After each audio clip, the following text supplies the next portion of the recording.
Alright, this is the Blackberry Porsche design P9981. The first Porsche design phone that Blackberry made. They made several more after these, but this is the first one based on the Blackberry Bold 9900, I believe, which came out in 2011. The HP Pre-3 also came out in 2011, which is the same year that they discontinued it. As many people know, they released the HP touchpad and that didn't pan out, so HP got rid of WebOS basically. So that's 2011. This is the same year, and this was $2,000 when it came out, so it was definitely a lot of money. And I definitely didn't pay $2,000 for this. This is from eBay, obviously. I'm not going to pay that much money, but definitely it's a pretty cool phone, and check it out. See, this box is pretty nice, but let's see, how do we, oh, here. Alright, so let's see what's inside this box here. Alright, so first we get this. This is a really nice phone, actually. The Blackberry Porsche design P9981, and there is the dock for it, so it's pretty cool. It has a dock that you can attach it to like this, and then all you have to do is just hook a little micro USB cable up to it, and then it charges it. So it's nice and leather too. This is the leather back. This phone itself, back cover itself, it's also leather, so it's a pretty nice feeling. So it's a nice dock. And what else do we have? A cleaning cloth, pretty nice. And this is some instruction manual for the dock. Attach a micro USB cable to it. It has NFC, charging port. Okay, that's the rest of the stuff there. And of course the battery, which is also labeled Porsche design. Just like the Bold 9900, it comes with a removable battery. Something that I wish more phones would have these days. You have your SIM card slot in here as well. Okay.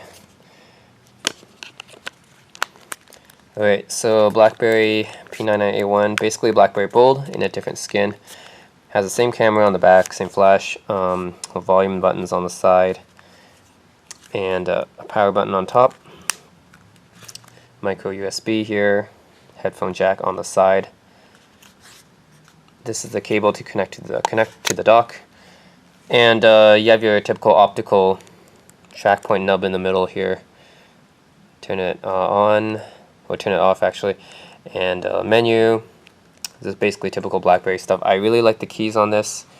It looks like this is a version I bought from eBay, so it's in Russian, so they have some extra keys on here, but you can see here, pretty nice looking keys, very, very unique.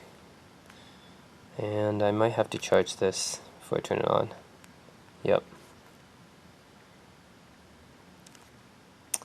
Okay, anyways, I'll show you guys a little bit of the Blackberry Porsche and the HP Pre-3 after I charge it. I got a nice little extra bonus for you guys too. I'm also going to show you guys the Amazon Fire Phone.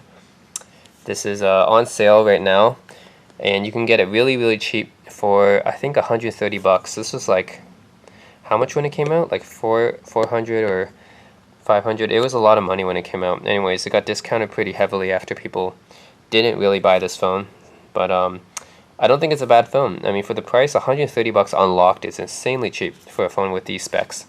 So I'm going to do this as well, and also the Nokia Lumia, which I didn't get a chance to turn on last time in my other review. So I'll just show you guys these phones. Okay, these three plus the Blackberry Porsche. Stay tuned.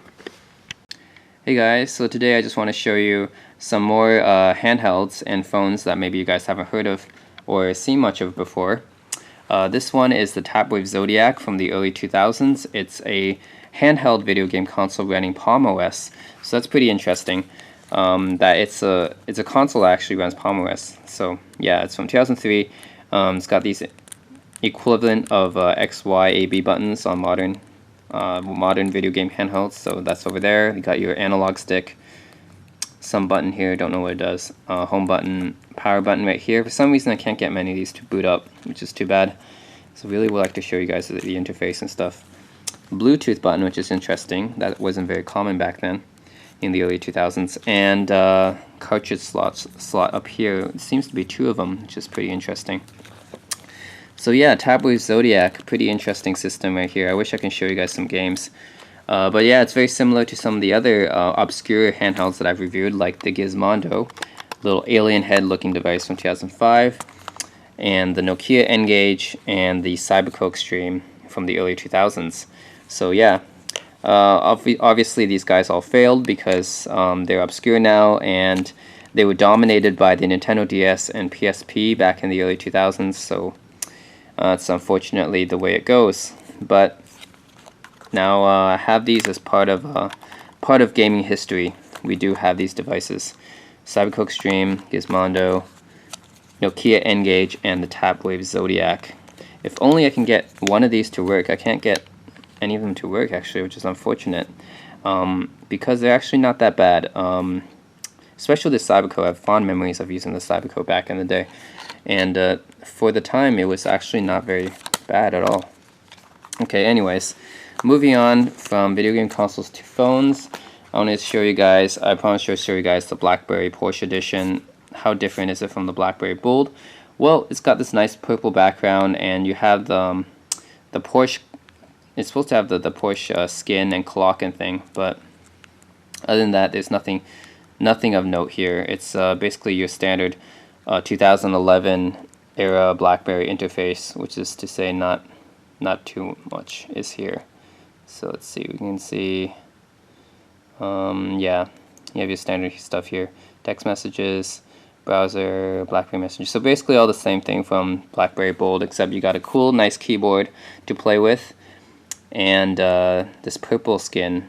And you have a special pin, I believe. You have a special pin identifying you as a BlackBerry Porsche user, Porsche design. Yep. So yeah, other than that, it's got a nice back. But I would still prefer to use my BlackBerry Passport because it's more modern. The screen is nicer, much bigger. This is 2.8-inch screen. This is a 4.5-inch square screen.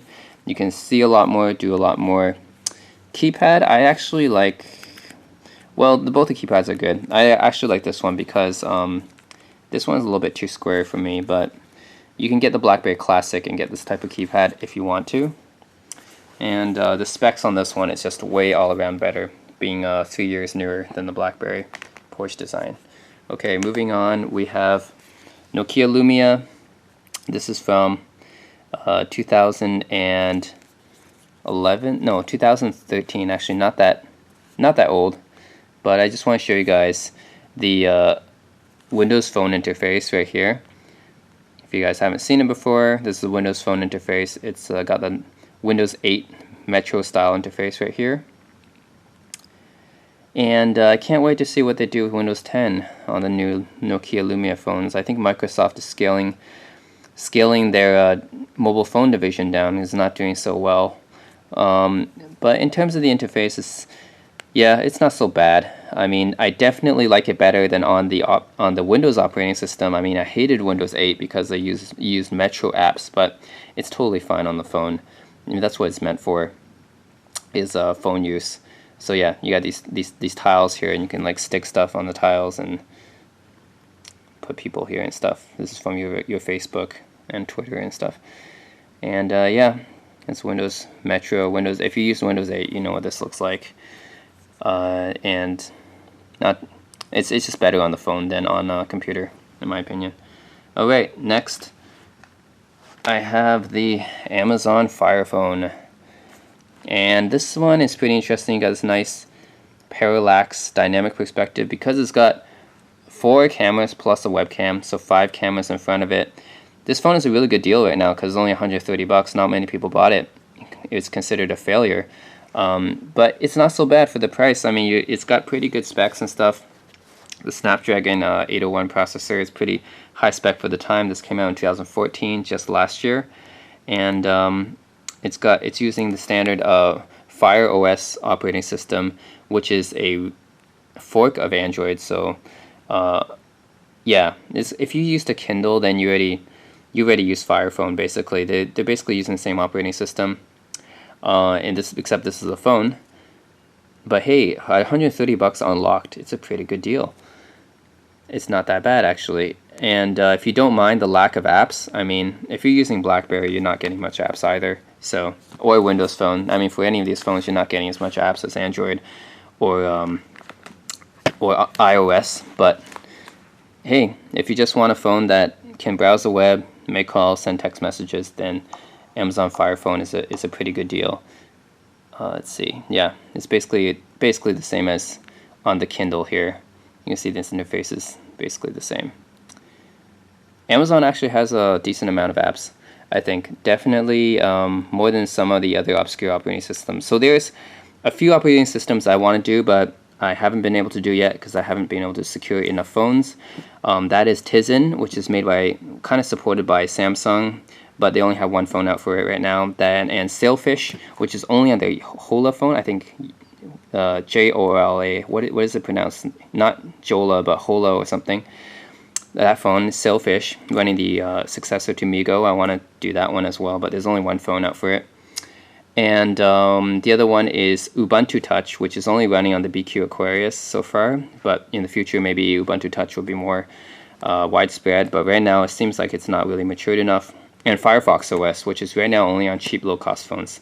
So there are definitely operating systems on phones that are worse than Fire OS. Like, yeah, Firefox OS, Ubuntu Touch, Sailfish. There's not enough. There's more apps on the Fire OS than those operating systems. So, yeah, I think it's not a bad deal if you guys don't care too much about apps. So that's the Amazon Fire Phone here. I just love that dynamic perspective thing. It's pretty nice. See right into it, but yeah, it's kind of a gimmick. I know, it's kind of like 3D. But yeah, the specs is not too shabby for the price. Okay, and it's not a nice quality design back too as well. And the last one I want to show you is HP Pre 3 running WebOS. WebOS is pretty interesting because it uses these card-based. Let's see. Start typing to search or create. I guess I can search for something here. Okay, so you can launch or search stuff like Wikipedia, Twitter, Facebook. Let's try Facebook. Oh no. Oh, yeah, it does find Facebook. So it's got a nice like suggestion thing going on here. But yeah, WebOS is pretty good for its time. I don't have a. See, it's got that nice swipe down. So remember that back then, none of the phones back in 2011 when this was released. This is the swipe down from the top to access features like Wi-Fi and stuff. That wasn't very common back then, and then Android and iOS kind of adopted that from WebOS. So basically, I think Android and iOS take a lot of credit from WebOS for actually innovating and pioneering the concept of stuff like that and having this kind of interface. I think WebOS really pioneered that, but it's too bad that it didn't survive. Yeah, and then just swipe to dismiss and have those little cards. This is very, very similar. You might see that this is kind of familiar to what you've seen on Android and iOS so far. But those came later after this. So you have this nice multitasking thing going on here. Yeah, that's WebOS. I think this operating system was really ahead of its time, actually. And it's too bad that HP discontinued it and that people didn't really buy the HP Pre 3, otherwise known as the Palm Pre 3. This is basically Palm's last phone. I think the Palm Pre 2 was the one before this. This one is actually branded with HP on it.